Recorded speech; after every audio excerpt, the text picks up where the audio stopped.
Idol, try kong i-revive yung ibon. Inihipan ko kasi kakabangga niya lang dito sa salamin.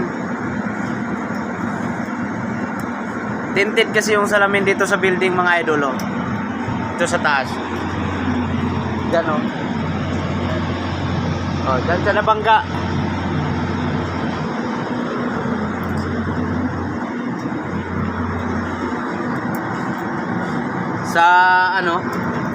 Sa bilis ng niya, lipad. Tapos hindi niya na malaya na salamin pala yung niya.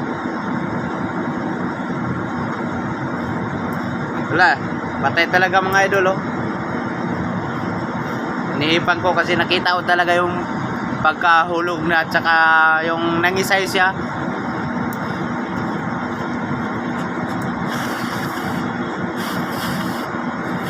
Ang lakas ng pagkabangga niya. Rinig na rinig ko yung tunog kahit na doon ako sa malayo-layo nakatayo.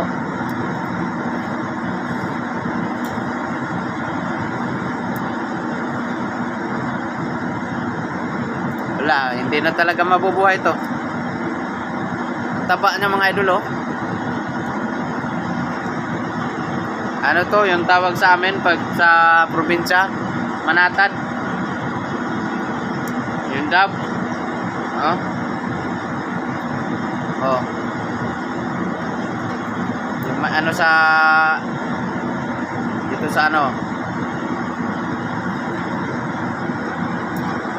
dito mga idol, na lang to sa salamin. Nabangga, kita natin. Hip. Tama yung ibon. Nabanggadan sa salamin. Uy.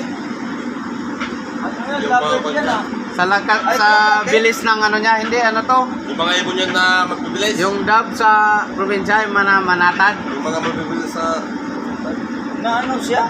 Nabangga dyan sa salamin dyan sa taas, yan, oh. ngayon lang. Ngayon lang nakita ko. Uy. Kita ko nga yung pagkangisay niya, eh. Iyaw mo na. Baka mabuhay pa yan. Wala na. Hindi, inihipan ko na. Ayaw talaga. Kanina pa ako dyan. Ihip. Ngiwi yung niya, oh. Tuka. Dito mo na.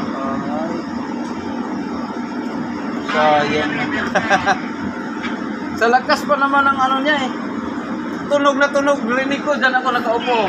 Rinig ko. Uy, ano yung pumutok? Kaya pala kalapaan yung Yung mga panyan, yung ginagawa ng bahay para Oo. sa kwad. Ginagawa ng bahay. Lalagyan ng ibon sa loob. Kala ko nga kalapate. Hindi pala.